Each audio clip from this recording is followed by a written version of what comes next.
better. So thank you so much for being here, investing in yourself. I'm going to introduce our first amazing speaker here today. Jason Cheperdak is the founder and owner of the Shepherd Homes Group. Jason's been selling real estate for 8 years, believe it or not, just 8 years. And he was actually a full-time general manager running a Target until, he said he doesn't remember, but I would guess it's 4 years ago he finally quit Target, somewhere in that range. He started the Shepherd Homes Group just over 5.5 years ago, and just an amazing, amazing team that he's built there, and just done it the right way with hard work, great planning. Last year he had 152 individual home sales, which was his record. His team did 566 sales last year. His hardworking team of 24 professionals. They've already done, yeah, there you go, some claps over there. They've done 360 transactions year to date, which is phenomenal work. I mean, that's gonna hit 700 this year or more. I'm sure he's got projections for even higher, and he's helped 2,000 homes for over $1 billion sales before this year. So it's just an amazing story that he's built from the guy that I met, 6, 7 years ago in an Alexander conference room. There was a good realtor, but $5, $6, $10 million a year to what he's built here in the last 5, 6 years with Shepherd Homes Group is phenomenal. And as much as people say, oh, Don, you got all this energy, you're flying around. Jason is the leader of energy and the leader of getting things done and all this stuff. I get nervous talking to Jason because he's bringing so much. I just want to be able to keep up, So he's a phenomenal speaker, a phenomenal teacher, and he's going to drop great stuff on us today. One last thing is, he's shared with us an amazing gift. He taped a video series called The 7-Figure Realtor, and it's a great video training.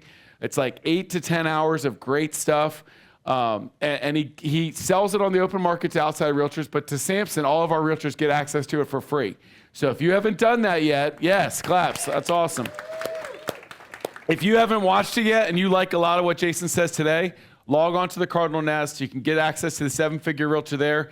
If you get stuck, put in a help desk ticket. They'll help you get logged in there. But it's great training, and I'm sure you'll love the hour he's going to drop on us here today, and you can extend some of that by watching. He starts from the beginning of what he would build on his career. Each hour is dedicated to a different section. It's a great training. So without further ado, I'm going to bring up the man, the myth, Jason Cheperdak. Come on up here, Jason.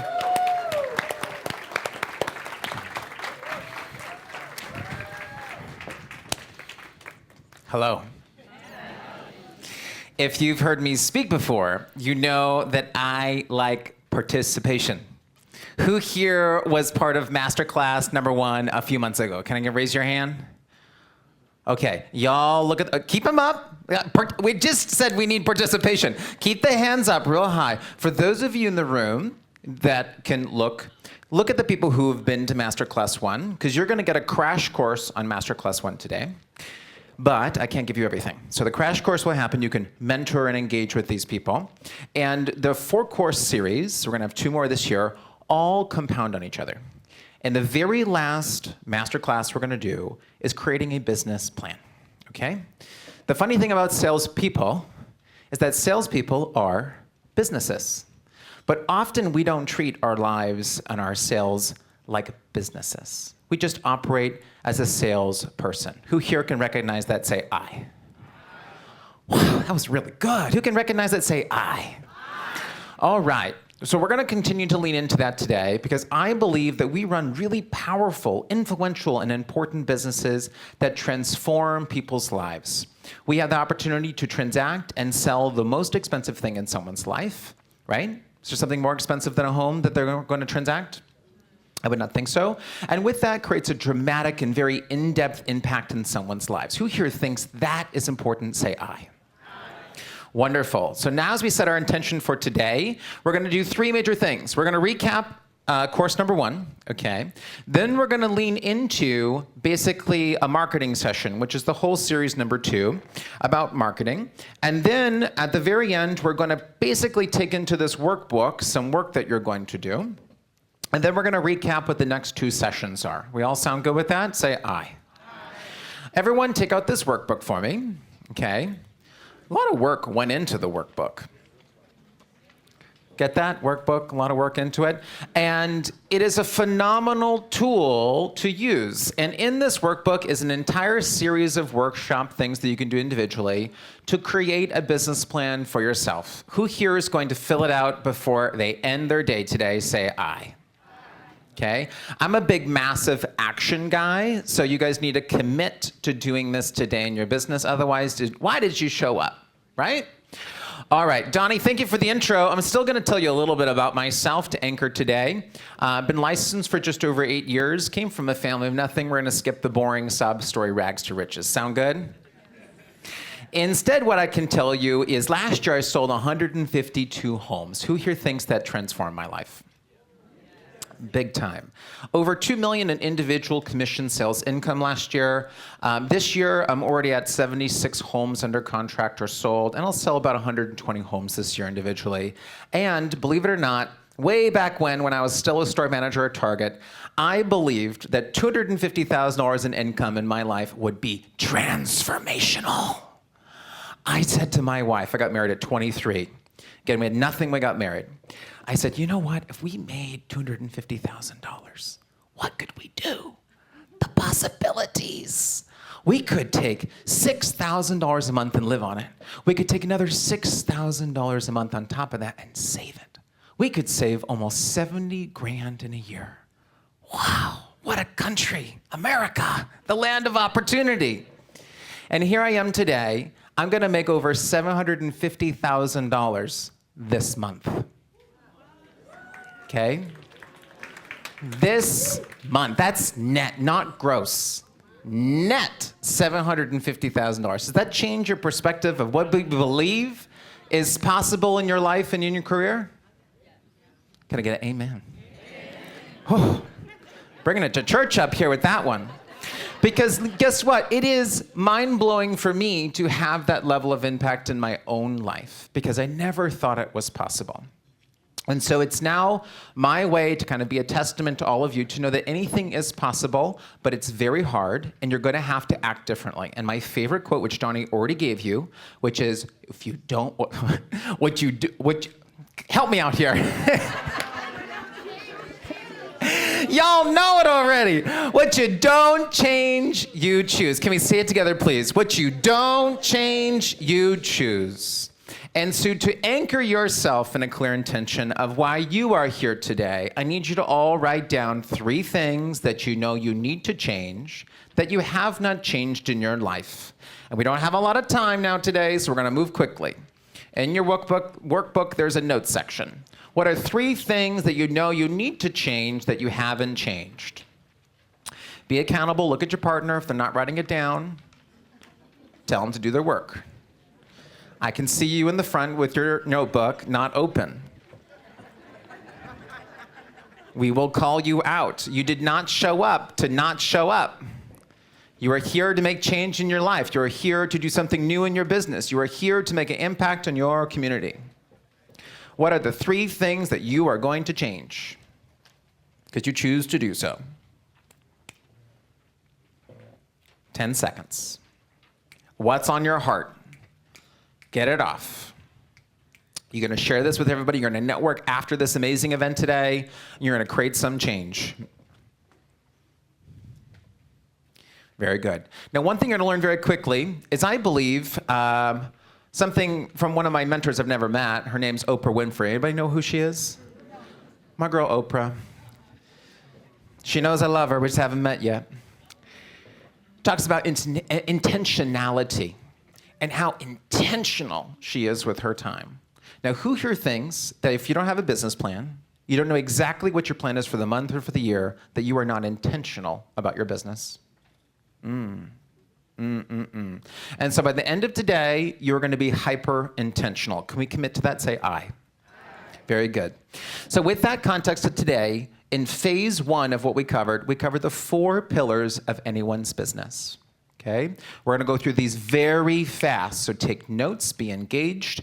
We will have a Q&A at the end for 20 to 30 minutes, and we'll breeze through those questions. The first thing everybody needs is a database. The total value of anybody in a service-based business is your client list. okay?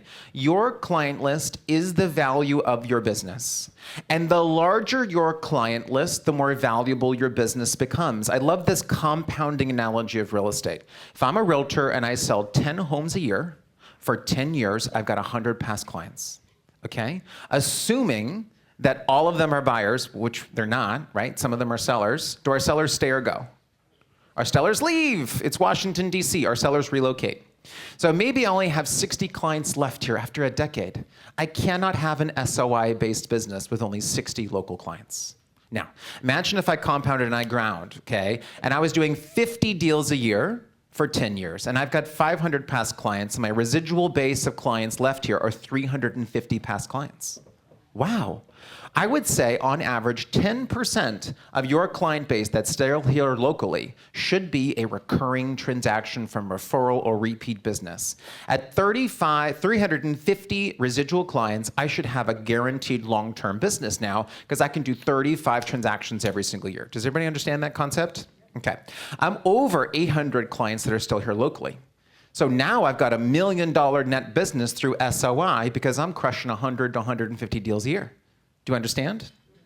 You can compress time by the number of deals that you do.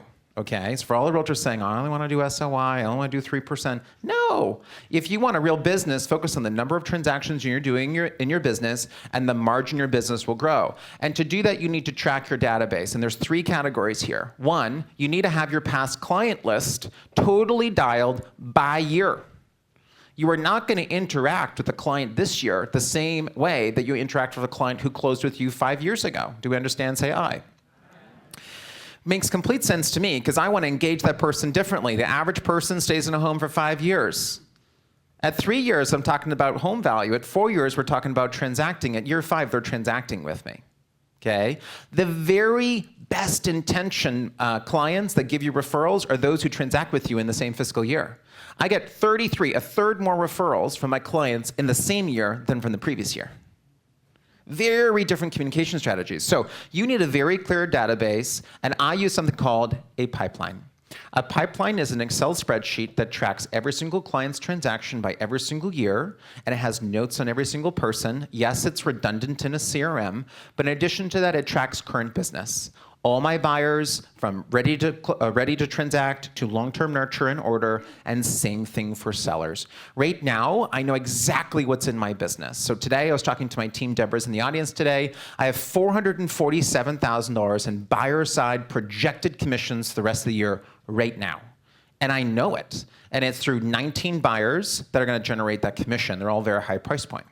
On the seller side, I have 32 signed listings right now, plus another 42 listings I'm nurturing in my individual pipeline, with a total residual value of $482,000. So right now, I've got just over 900 grand in projected commission in my business today. Do I have a real business? Yes.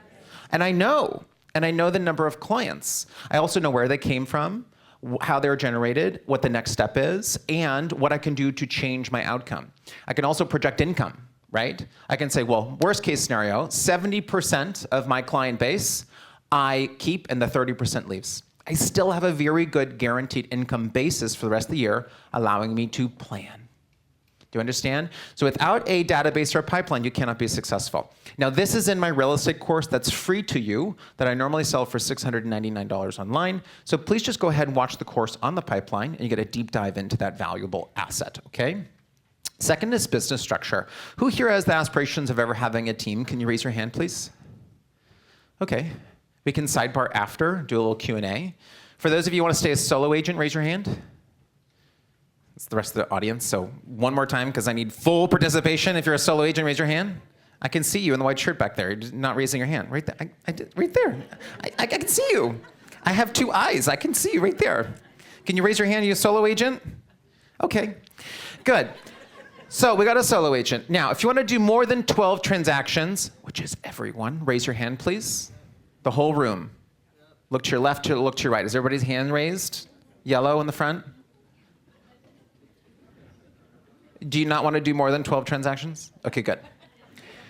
Do you want to do more than 24 transactions? Okay, I think that's a really good number for everyone. If you're doing it right, 24 transactions could be 300 to 500 grand a year. Okay, is that enough income for pretty much everybody? Oh, I sure hope so. Okay, good. Who here wants to do more than 50 transactions? Okay, good, good. You know. Now, that business structure is transaction-based. Okay, I'm not Daniel Hyder slinging $20 million deals up here. Okay, my average price point's $892,000. Who here knows their average price point? Small, meek hands in the back, halfway up. Okay, you gotta know what kind of structured business do you want, and it's always transaction-based. You cannot tell me that somebody doing 50 transactions has the same business structure as somebody doing 12. You need a TC, you need a showing agent, you need support structure. You're gonna have to be spending money to make money at 50 deals a year, unless you're the exception to the rule. If you want to only stay at no staff, no support, no nothing, you're gonna be 12 to 14 transactions on average. No way you can do more than that, okay? Last time I checked, Cardinal Title, the whole Samson team has this amazing network of TC-built businesses that's already there for you to outsource. And if you watched course number 1 or in session number 1, I encourage all of you to pull the trigger and never do a transaction ever again without Samson's TC support. Can we commit to that? Say aye. Okay, Donnie, get ready, okay? Because there's no reason you should be doing that work. You should be spending your time doing things that you're being hired to do. Sell real estate and advise people. So business structure. Now, business structure is also in the course, but we spent a lot of time just on business structure and scalability. The third masterclass that we're going to be doing today, this year, is specifically just on scalable business structure, okay? When I started, I was a full-time store manager at Target. I did 8 transactions my first year, then did about 18, then I did about 34, and then I jumped from 34 to like 102, then did 168, and then I did 366, and this year we'll do a lot. Okay, so I've been in every phase of the business and have scaled through that, and we're gonna cover that in depth. Next is marketing and brand. So we joked last time, I asked everybody to Google themselves, okay? Who here has like a Zillow page, a website, strong social media presence, and when you Google yourself, it's very clear that you have an amazing brand online? Ooh. Dustin, I can learn from Dustin on that one. You're gonna learn from Dustin on everything AI and how he does that. He probably does it better than anybody else, does it better than me. But like, that's the base. So just write down your action plan right now in your notes.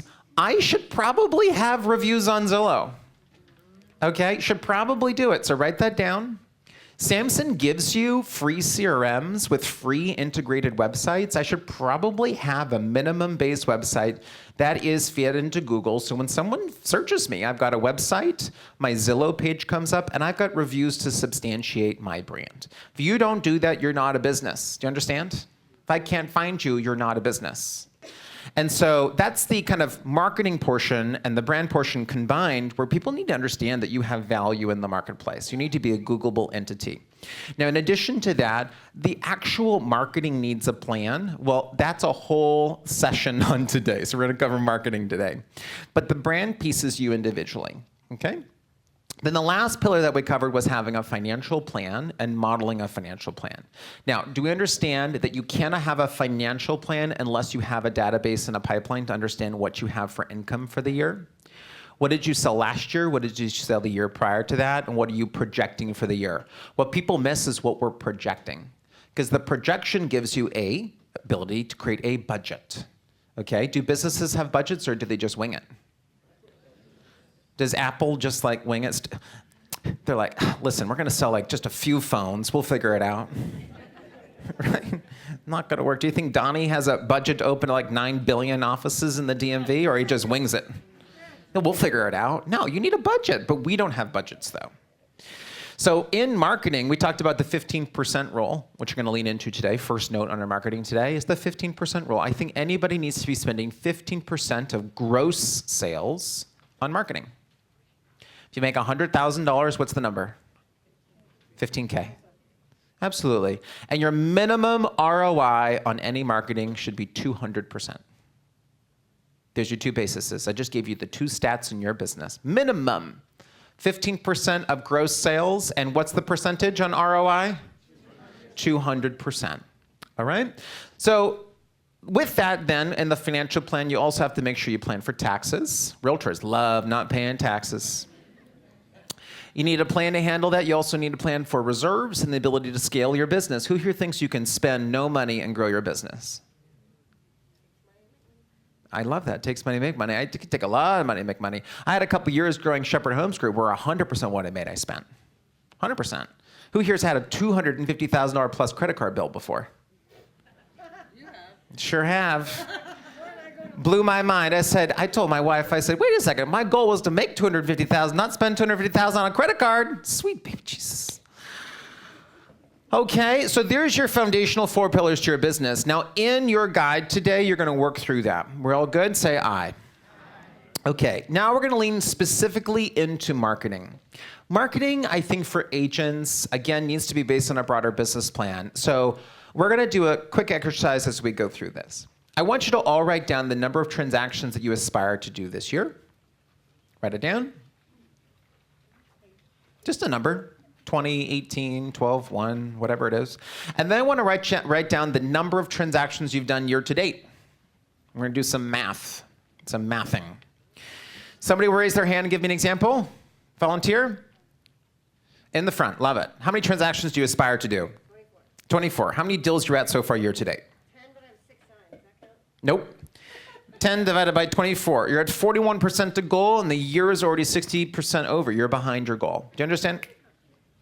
What's that? Sounds like an excuse. It sounds like an excuse. I'm at 64% to my goal, so I'm ahead. Are you going to give yourself an excuse today? Raw accountability is needed to run a business. So, but still give her a round of applause. That's awesome. 10 transactions. You put yourself on the hot seat. I didn't do it, okay? I'm always on the hot seat, Jason. Good. All right. So we know you're transaction-based for the year. Now the question is, you're going to reverse engineer this. Where did your business come from? Write it down. You should know. Where'd your business come from? Many of you, it's SOY. It's on the first on the list. But where did your business come from? And then you're just going to write some notes because we don't have the time. But you're going to write down not only where did your business come from, but if it was SOY, was it a specific group of people? Be intentional. Who is referring you business? For example, one thing I identified is first-time home buyers that transact with me have the highest rate of referral return in 60 days. Across the board, the emotional engagement with the first-time home buyer, the euphoria of the transaction, how emotional it is. When it's done well, they tell everybody. So you should identify that. So if I'm working with a first-time home buyer, I want a great engagement gifting plan for that person because it's my best return on a referral, immediate referral in the next 60 days. Now, if you've got the data, you can make a return. Do you understand? So you got to track it. So where did your business come from? Anybody have an example? Number one source of business? SOI? Loud?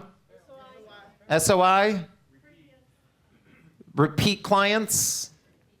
Anybody over here not participating? Cold calling. Cold calling? For sale by owners? God bless you. Anybody else? First-time home buyer seminars. Love it. What about in the back over here? YouTube ads. Might want to talk to these people. Interesting. Business partners. Okay. So the question is there a method to the madness? Almost all of you don't have a marketing plan. If you have a marketing plan, raise your hand. Maybe less than 5% of you, okay? So with SOI, let's talk about it for a second. SOI, I believe, should be a third of anybody's business, okay? Just a third, not more, okay? Because we want balanced businesses. When there is a recession, when there's a major change happening in the market, and you rely more than 30% on one source of business, you are vulnerable in the marketplace. And the way that I run and operate my total team's business is nothing can operate more than 15% of gross sales, okay? Because if I lose 15% of something, I can pivot and be ahead of the market. Do you understand that? Now, as an individual agent, it's a third. A third, and a third. You need 3 pillars, because if one pillar goes away, you need to be okay. Okay? So with SOI, let's talk about being really intentional. We need to have every single person you know in your database. Yes? Let's define a database. I think the database lives in 2 locations. It lives in an Excel spreadsheet. Absolutely. Why? I can export the Excel spreadsheet. I can use it for mailers. I can write notes. I can be more intentional. I can be very aware of everything. And it's physical. I can see it. I can see the list. And for many of us, your SOI probably is only 10 to 50 people. It's not a lot. Has anybody written down the exact number of people they really know? I'm getting lots of no's. So first of all, many of you don't even know who your SOI are. Let's start there. Write it down in an Excel spreadsheet. It's going to take you a while. But then do you really know them? Do you really know them? Okay? And then you want to put your SOI into 3 categories. You don't have to look at me. You can be writing notes. First category is people who are past clients, transactional past clients. They're your SOI. You want to treat them differently. The second is people that I know really well. Like if I called them, they know who I am. Intentional relationships. I'm connecting with these people on a regular basis. And then the third category people are acquaintances. Acquaintances are people who are familiar with me. I've met them. I've got them in my database. But there's no way they're going to proactively be reaching out to me for anything. Okay? Does that make sense? We like those 3 categories? And then you need to have an engagement plan for those 3 categories. And here's my advice to you. Everyone needs to have a small client event every year, okay? I go crazy with this. Last year, I invited 1,400 people to our summer event. We had 860 plus people show up at our client event, okay? The event was over $100,000 to put on. Two Silos Brewery rented the whole thing, live band, food, open bar, the whole shebang-a-rang. This year, we're taking out the entire Westwood Country Club for a James Bond-themed red carpet cocktail casino royale event with photographers, red carpet, the whole shebang-a-ranger. Okay? And it's going to be an epic adult-only client event. Okay, who here thinks we're going to generate some SOI business? Okay, but for all of you, that could be something smaller and intimate. Okay, small teams do this really well. It could be like a fall event. It could be dropping off pumpkins in people's homes. It could be anything that's seasonal, but you need to do something. Okay, shame on you if you don't. Second thing you need to do is you need to do a newsletter. The newsletter needs to go out every single month. There needs to be something going to your people every single month. My newsletter takes me no more than 5 minutes. I use AI, I draft a template, and I change the topics. I have it collect all the data, and I write my newsletter in 5 minutes through ChatGPT. It's very easy. So then you got your newsletter. Then the third thing after that is you need to personally reach out to every single person every single year. Every single person, every single year. Who here believes asking for referrals is dead? Wow. It's like the first time I've never had anybody raise their hand. I think that how you ask for the referral, though, needs to change. I think that if I called you and I asked you for a referral, I'm a salesperson, and that doesn't work anymore.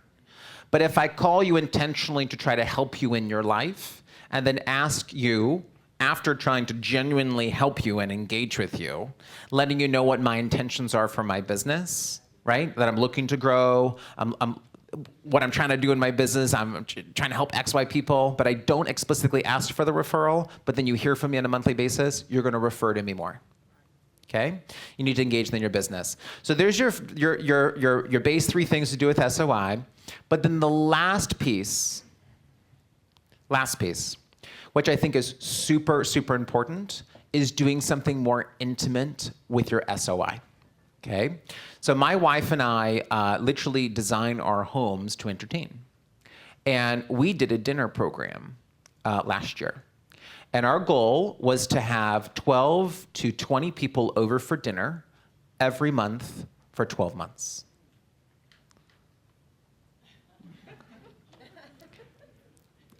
Nuts. Okay, we ended up hiring a chef and the whole shebang-a-rang. I've calculated the total commission earned on that over $400,000. Okay, total cost was about $25,000. What's my ROI? A lot.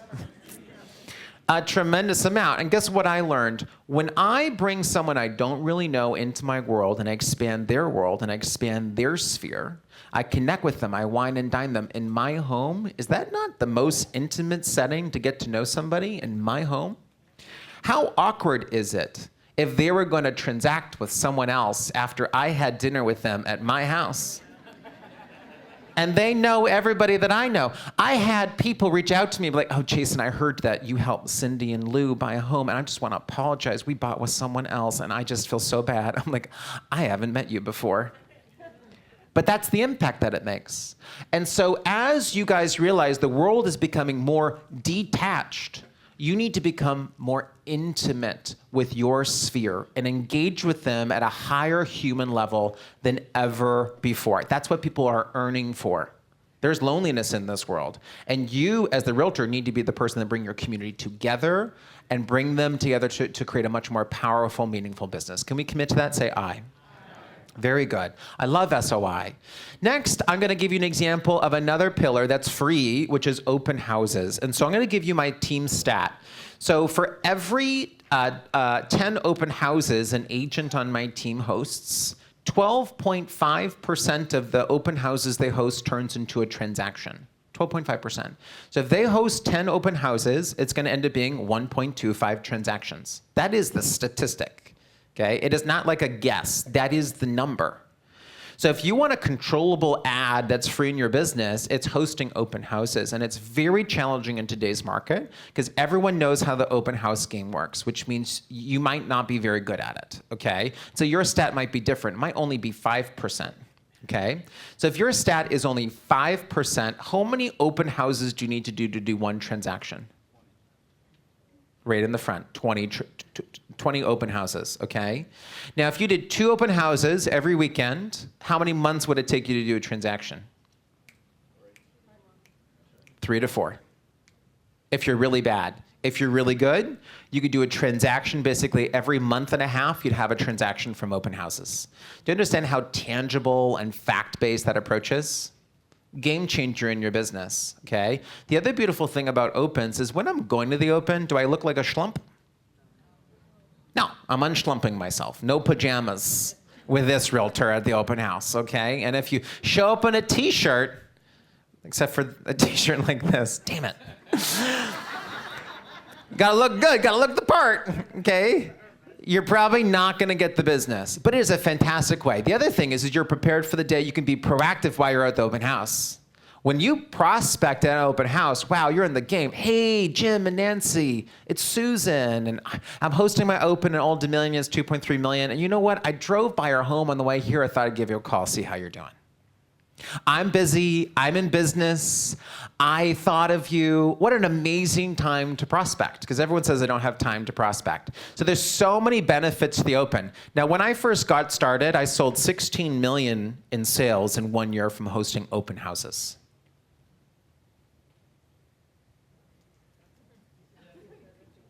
Nothing?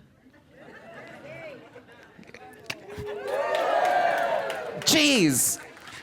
That's crazy. It blew my mind. And I'm still doing transactions from those transactions with long-term lifetime value of client relationships, okay? So if you're not hosting open, shame on you. You need to add them to your business as a pillar of free business. Then there's social. Oh, who follows me on Instagram? Oh, come on now, okay.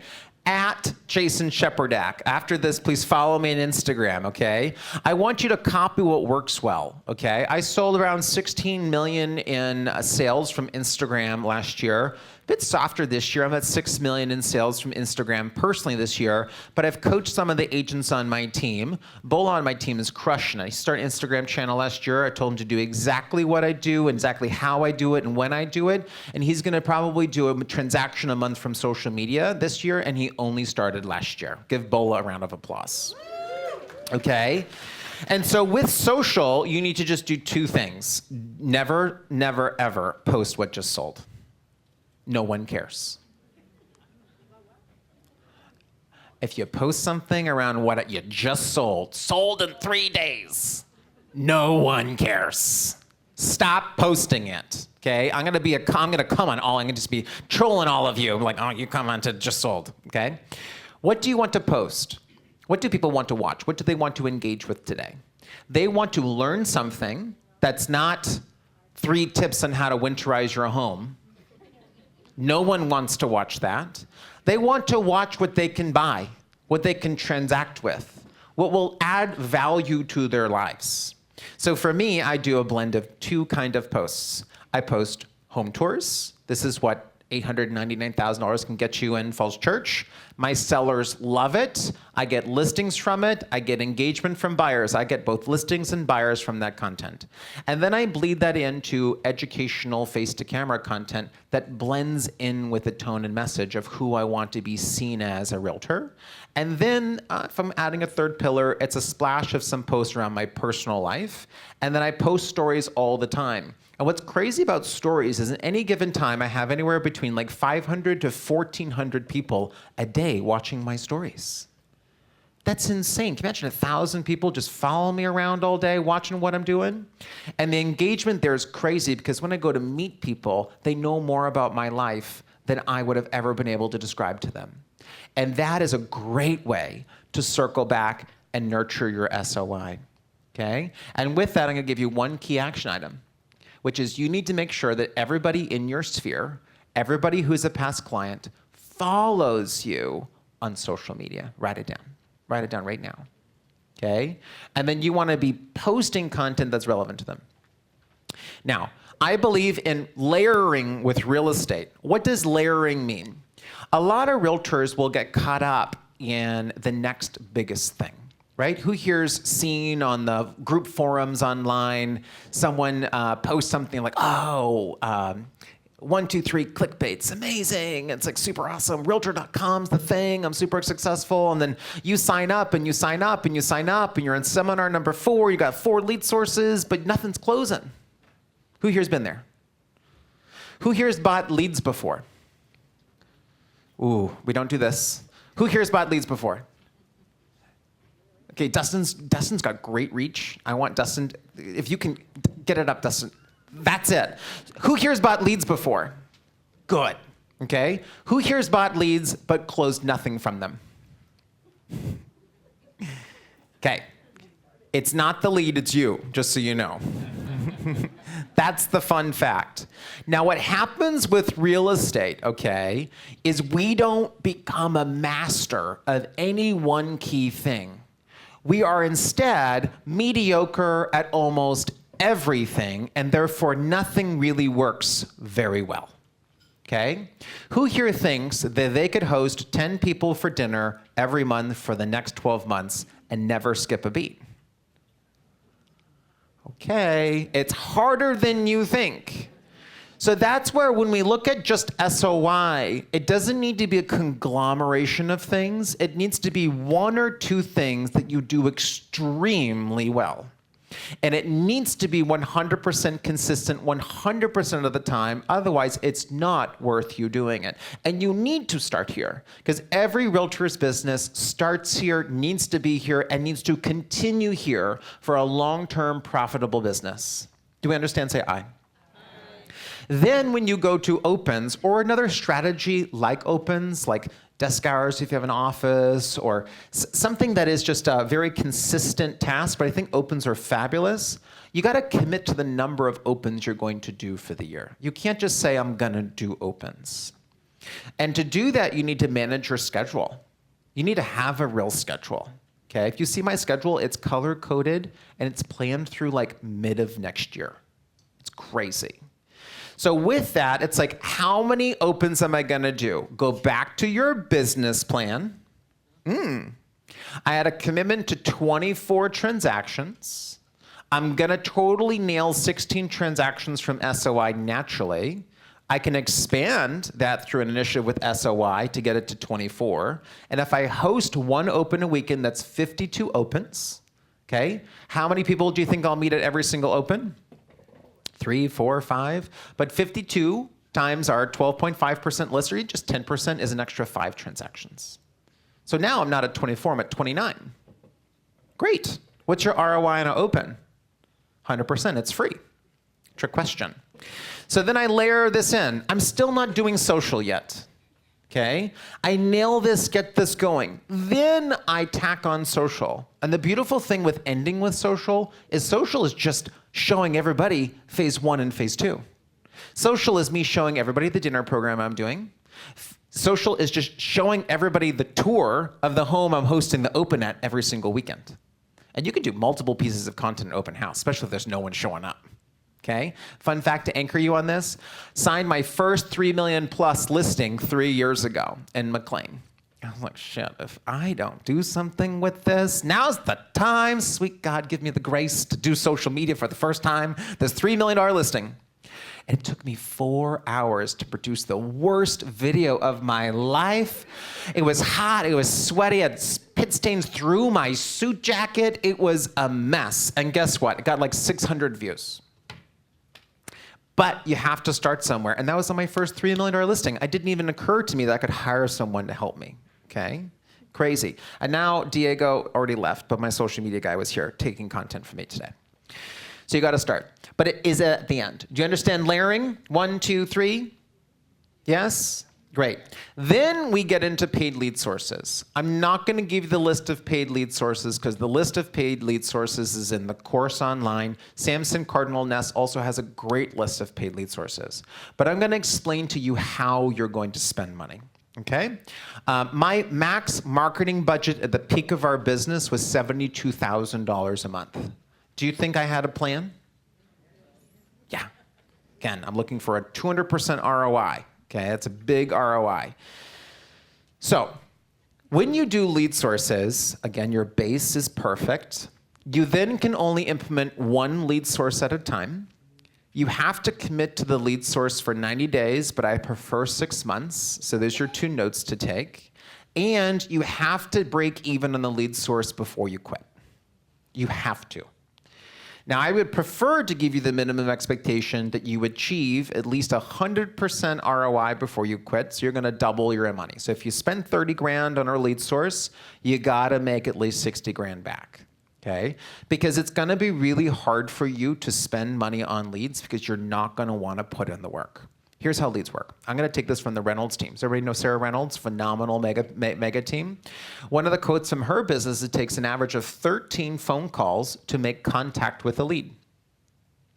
Whoa, 13 contacts attempts to make contact with a lead. That's not to book an appointment, that's just to get them on the phone. Okay, and then once I get them on the phone, I gotta book the appointment.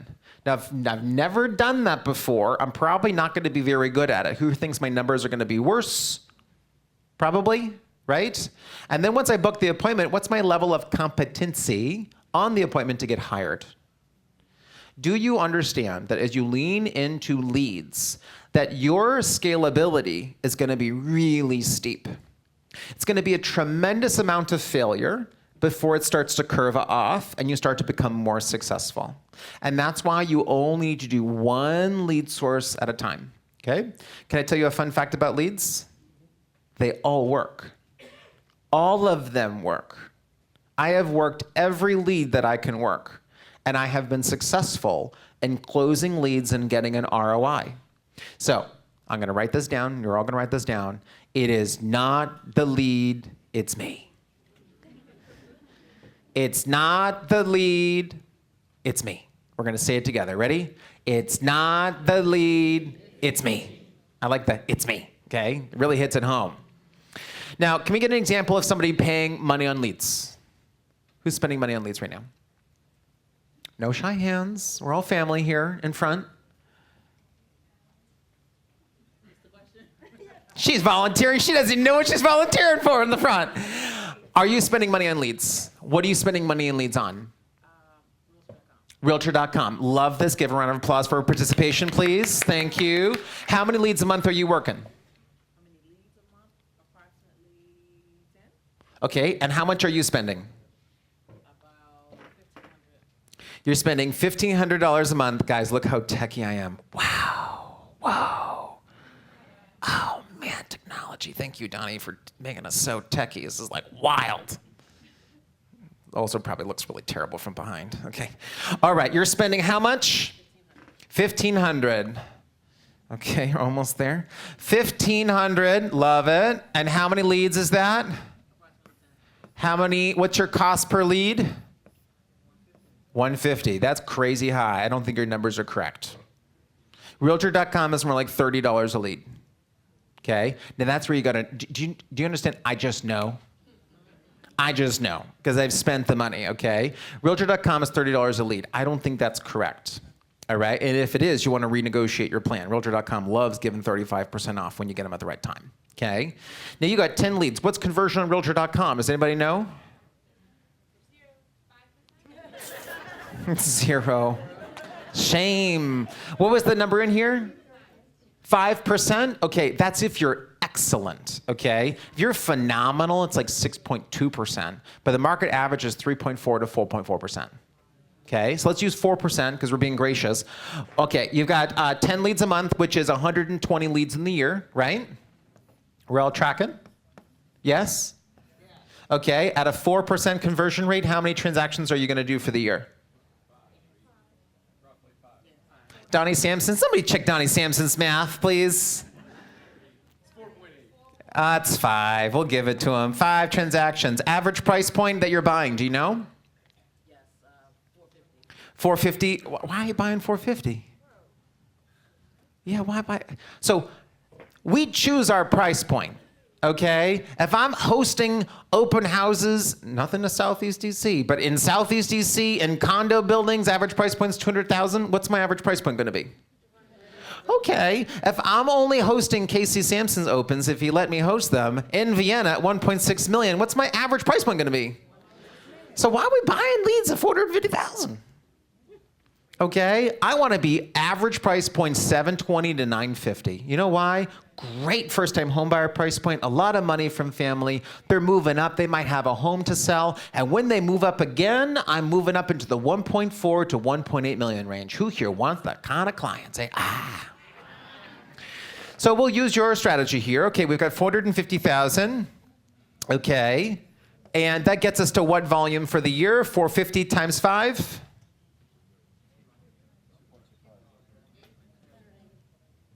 Give it to me again.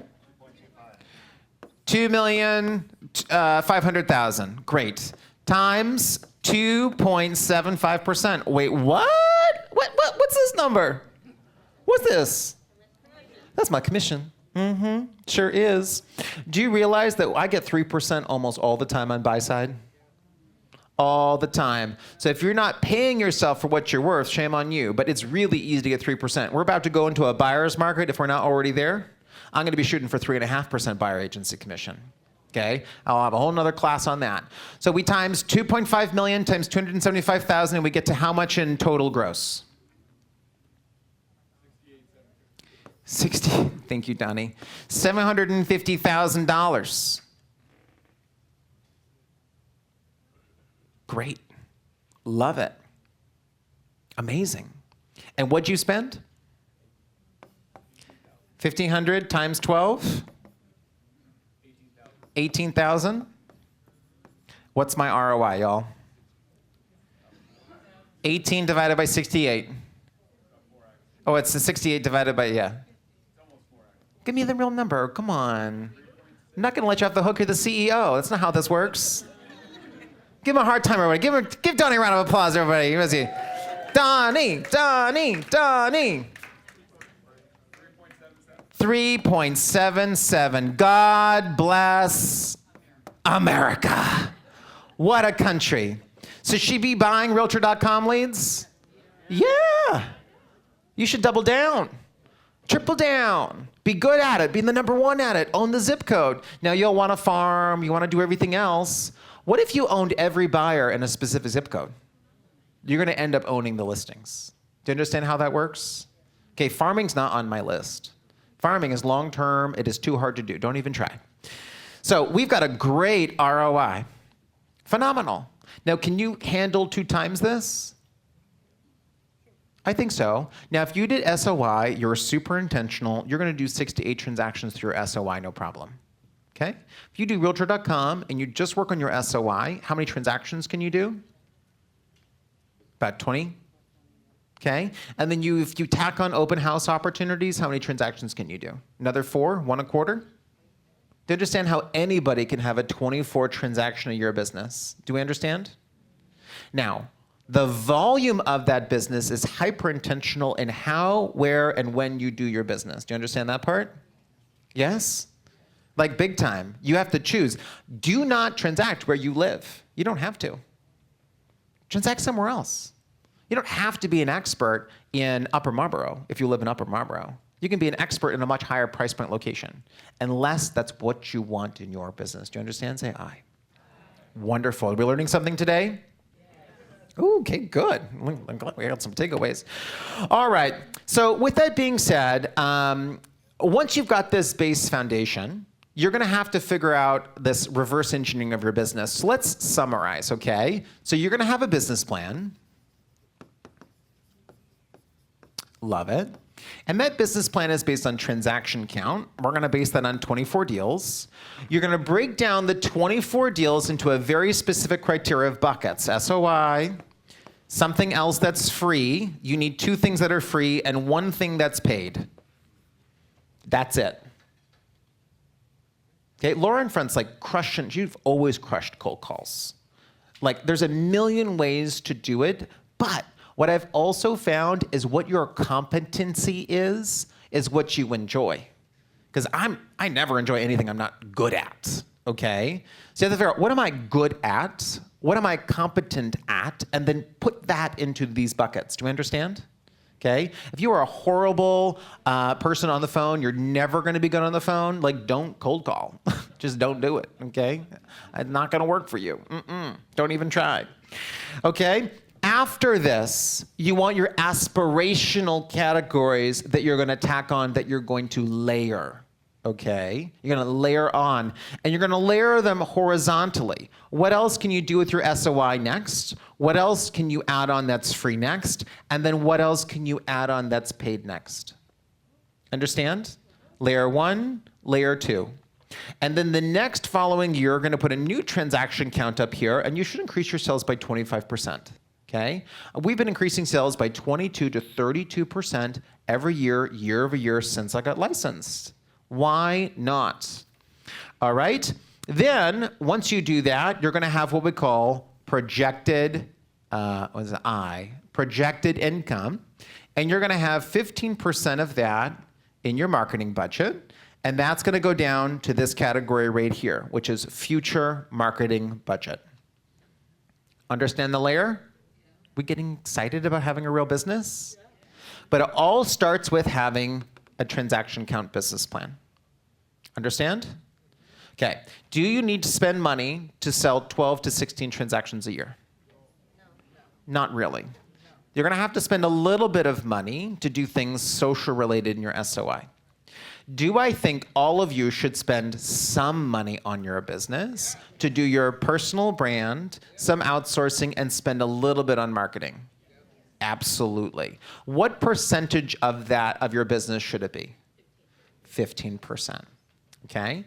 With that business plan, what do we outsource? Transaction coordination and starts with an L.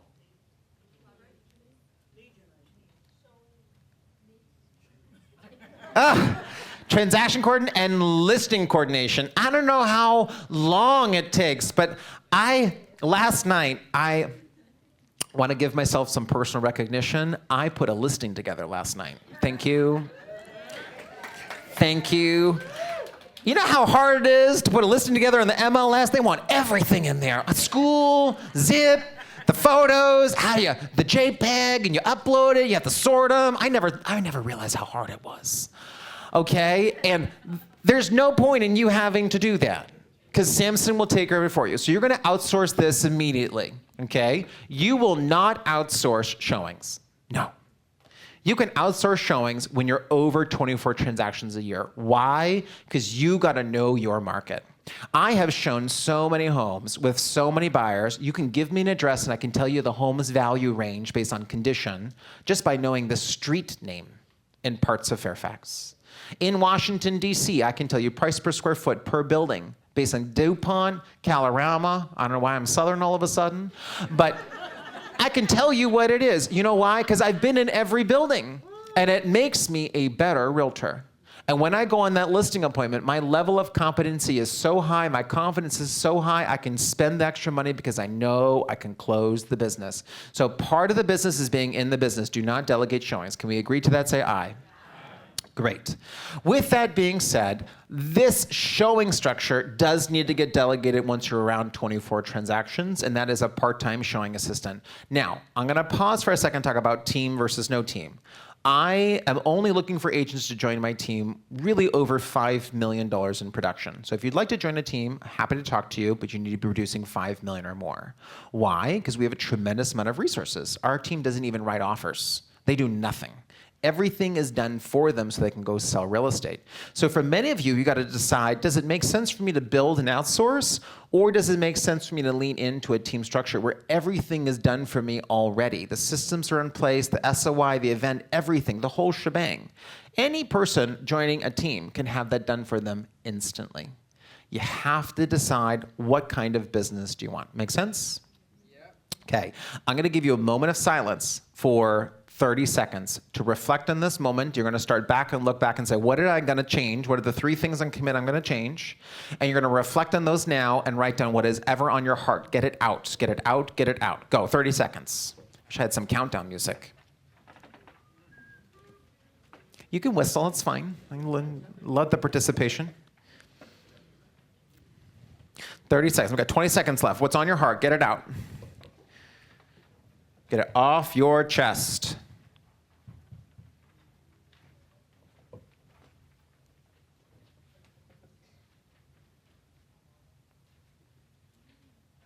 Ten seconds. Done a lot of work today. I love it. Okay, so now, just to understand, to anchor yourselves, you're going to go back, watch my course. You're going to create your marketing plan. And you have this amazing tool to create the framework of a business plan on your own. Okay? The next masterclass is going to be covering leverage and business growth with volume milestones to scale your business. We're going to be looking at the $3 million business, the $7 million business, the $12 million business, and then the $12 million plus business. Who here would love to follow that cadence and grow into a $12 million plus business? Okay? I love it. I believe anybody can do that in real estate. It is a true intention of mine is to help anybody in my world sell more than $12 million a year if their intention is that. After that, the final capstone, which will be at the end of the fiscal year, will be us creating a business plan. And we're going to be engaging with the audience. Everyone is going to leave with a really powerful business plan. And there's going to be time at the end for you to have one-on-ones with me around your individual business plans in group settings and network settings at the end of last workshop. Are we excited? All right, we now have 20 minutes on a Q&A for you guys to kind of ask any question you possibly can. Don, am I good with time for 20 minutes? Fantastic. So let's really dive in, because my goal and intention right now is to say, okay, we just covered all this stuff, gave you the framework. We can learn from each other really powerfully. Okay, so no meek and mild. You got to come in strong, be super transparent. The more you share, the more people can learn. Okay? Raise your hand if you have a question. In the far right over here, we're going to start with the people that can't be seen. With the light, I can just see a hand, but it went up fast. My question is, when you gave the numbers on the open house, Okay, the question is where am I getting the numbers from open houses? Those are statistics from our own sales. So I track everything, every dollar, every cent. And we look at the total percentage of business in our business, the number of open houses held, and the total percentage of sales. And that's the number. And so if one of our agents is hosting, 10 open houses, 12.5% of the number of opens held translates to a transaction. Make sense? Answer your question? Yes? Love it. Thank you. Next question. It's about room in front. Love your presentation. Can you talk us through your thought process of why you end your business mastery with the business plan rather than starting it with the business plan? Why do we end with a business plan and start instead of starting with the business plan? Because a lot of you have never thought through what goes into your business. That's the problem. A lot of you don't have your past client list. You don't even know how many past clients you have.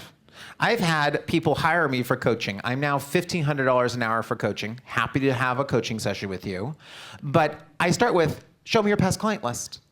And I've met with $20 million producers with 400 clients, and they don't know their past client list. And I'll go in an audit, and I say, well, give me some addresses. We'll start pulling up addresses, and we'll find people who transacted without them that they didn't even know. So to layer, the whole purpose of these layers in your business is to truly know and be intentional with your business before you create the plan. Because if you know everything and there's no excuses, your plan, guess what? You got to do it. You got to do it. Because there's no excuse not to do the plan, okay? Rarely have I ever missed a plan that I put together because it was intentional and fact-based. Do we understand? Say aye. Aye. Great question. Next question. In the front. So with the volume that you sell, Yes. I'm curious, how do you time block? What's your day looks like? If you have a structure to where you make calls, where you go like out on site, if you have like preferred times or days, how you structure your week? Love it. Okay, very good question. So her question was, with my volume and things that I do, how do I time block and use my time? Okay, so as context, around 85 to 100 million in individual production, another 350 to 400 million production from team production. Okay, do a lot of agent coaching. I also run a development company. I have 2 other companies on the side, speak a lot, travel a lot, and I'm gone for about 2.5 to 3 months in the year because I love to travel and see the world. Japan, Switzerland, I'm going to the south of France tomorrow. I love it, okay? So my week is as follows. Monday, hyper-intentional meeting day. Everybody gets my time. Nobody gets my time until 9. I'm up at 6, work out, take care of myself, but at 9 a.m. until 2 p.m., I'm in core meetings with my staff and team. Okay? For you, that should be meeting with your TC, your marketing person, Sphere, your agent networking group, your people at Samson, people in the office. Engage your world on Mondays and get set for the week. Monday afternoons is always about executing anything from a meeting. And on Monday, everything that is business development or planning is executed. Tuesdays are personal days for me. Tuesdays, I'm in the office Monday through Wednesday from 9 until 2. Okay? And Tuesdays is all about like me time. What do I want to create with my week on Tuesdays? Okay? Wednesdays, I have a big sales meeting. And then Wednesday afternoon and Thursday are lead gen. Why? When do homes get listed for sale? Thursday. That means I got to get ahead of everything on Wednesday. That means all my buyers need proactive communication from me. So Wednesday is always about generating and prepping business for Thursday. Thursday and Friday, heavy appointment days. That's when I'm making the money. Thursday, Friday. Saturday, only business. Saturday, peak season, 9 a.m. till 10 p.m., I'm selling real estate. Okay? Sundays, church in the morning, nothing until 12:30. Firm, no business time from me until 12:30 on Sunday, and then Sundays showing homes, ratifying contracts. I normally work very late on Sundays until about 11 p.m. to prepare for the week because I don't go to sleep until my inbox is empty and I'm ready for the week. Mondays, I'll layer back in a little bit. Monday's always a feedback Monday. Every listing, I call and give them feedback. That's what the week looks like every single week. No days off. I think balance is for losers. Balance is for losers. Okay? I don't want balance. You know what balance is? Balance means I can kind of have some cool off time during the week.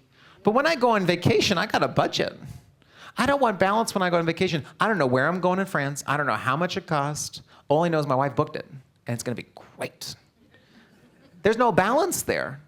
I think balance and work-life balance is such an American fallacy. I think you should be extreme.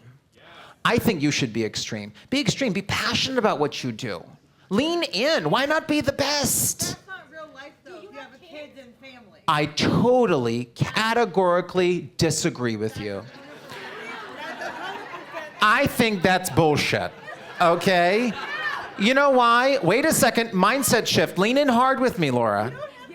I don't have kids, but I have friends who have 5, 6, 7 children. They populate the planet, okay? And life's different because they don't have balance. I have one friend of mine who's a mentor, okay? Grew an insurance business, slinging over 100 policies a week. He has 3 children, 1 in the way. He's 38. Sold his first insurance business for $38 million. He has 2 live-in nannies, a private chef, and a driver. He has more time with his kids than anyone else. He flies private. It's an amazing life. There's no balance there, but he's got way more flexibility than a stay-at-home mom does making no money. Lean in. And I've got female examples of that all day long. Don't forget, my wife's very successful entrepreneur. She's no balance in her life, and she knows so many successful partners and attorneys and saleswomen that are phenomenal people in the industry that run remarkable lives that don't have balance. It's all about what you want to create. I'm not telling you this wrong or right, but that's what I believe. Okay, next question. That's a hot one. Back in the back. Change topics. Yep. We have room for 2 or 3 more questions.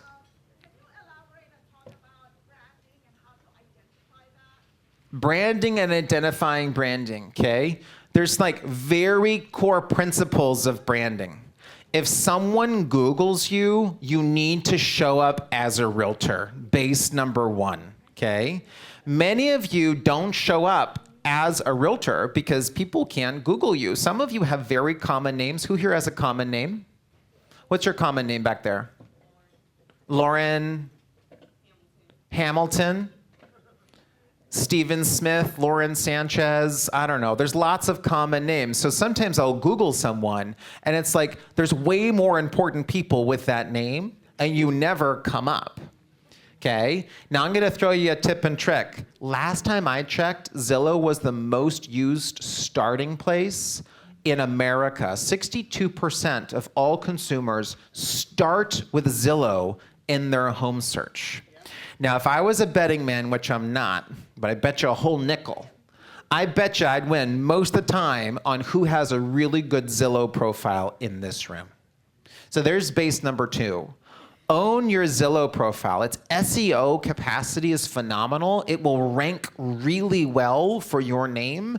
And when you get lots of reviews on there, it's a great way to substantiate your personal brand.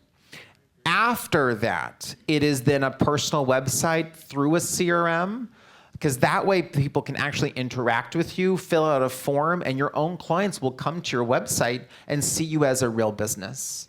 Okay? Your 3 bases for personal brand. If you can nail that, then you layer on social media. But why would you do social media if people can't even Google you and show up? Is that fair? Yes. Yes? I love it. Good Lord, thank you. Next question. So you talked about you had 34 transactions one year, and then the following year it was like 100 plus transactions. Yes. That's a huge gap, jump. So I'm wondering, what did you do differently that helped you grow triple the amount within that year? Like if there was anything, like any system that you implemented differently, or something that you did that like helped grow that much? Great question. Her question was, when I went from 34-ish something transactions to well over 100 transactions, what was the key change there that happened? And so there's a concept of leverage that you guys need to understand. There's 2 things that happened with humans. We set our milestone based off of perceived outcomes that we believe are true. Okay? Perceived outcomes.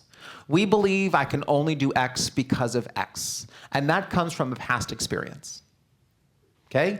I've never met anybody, or I'm not around anyone that does more than 24 transactions. So nobody does more than 24 transactions. But imagine if everybody in this room did 100 transactions and you only did 20.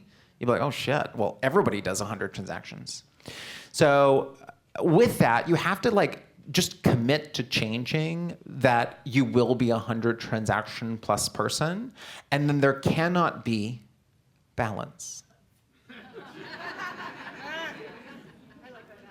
Doesn't work. You can't tell me crushing 6 to 8 deals a month with support staff is a 50-hour-a-week job. There was a point in my career where I was sleeping in my car because I couldn't keep up.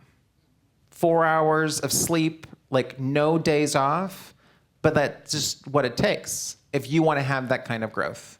There is no easy path to doing that. There's no easy way, okay? The second thing you need to understand is that leverage must come before the opportunity. Write that down.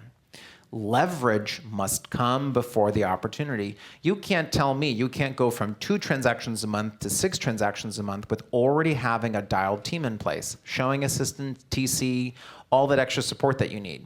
It's not possible.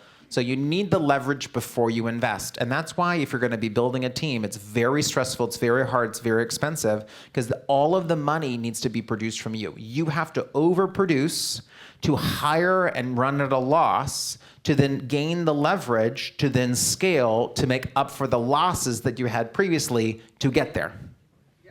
Sure you want to run a team? Okay? Because you got to spend all the money on the payroll and the support to get the leverage to then sell more. Make sense? So for many of you, it does not make sense to start a team. And the way that teams are working, be a whole separate course on teams, it's a different world, okay? But 2 key things for you. Answer your question? Love it, great question. One last question today. Better be good, because it's the last one. In the back.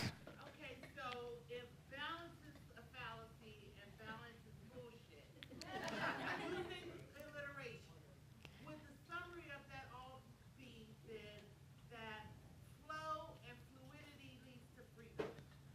Wow, we got a lot of depth here. So if balance, I'm quoting her now. I'm quoting her. Okay, if balance is bullshit, you said flow and fluidity leads to freedom. Okay, who here knows I was a figure skater? Yep, I knew that. Check this out, ready? Wow. Okay. I skated at a very high level. Olympic Training Center. I toured the world, the Grand Prix circuit. I moved away from home when I was 13 to compete at a high level. Own a lot of spandex. And there is totally something called a state of flow, okay? If you've ever had a moment in your life where you didn't realize what you were doing, but it just happened, and it happened so seamlessly. It's like your body just knew what it needed to do. This is a real thing. It's called the flow state. And in my peak moment, when I medaled at nationals for the first time, I remember starting my routine and ending my routine and almost not realizing it happened. That's flow. When you have done something so many times that 10,000 hours is there and you're in a flow state, you can't have flow with any sort of balance. Because what happens is you need complete mastery to be able to achieve something like that. And in my sleep, it's so funny, I'll get a call and I can prepare for a listing appointment in 5 minutes while my car's driving itself on the highway. I got my laptop open, I'm knocking out a CMA, I can show up and I can go sign a listing because I've hit the flow state. I've maximized my capacity based on the work that I've done. So I do believe that balance, when you don't have it and you've had extreme times of success, that it leads to complete abundance because everything is easier in your life. There's a flow to everything you do, and there is a fluidity to everything because there's less restriction, there's less force against your success. And if you want to, you can allow that to compound on itself year over year until you have the freedom you never thought you had before. And what a great way to end. Thank you.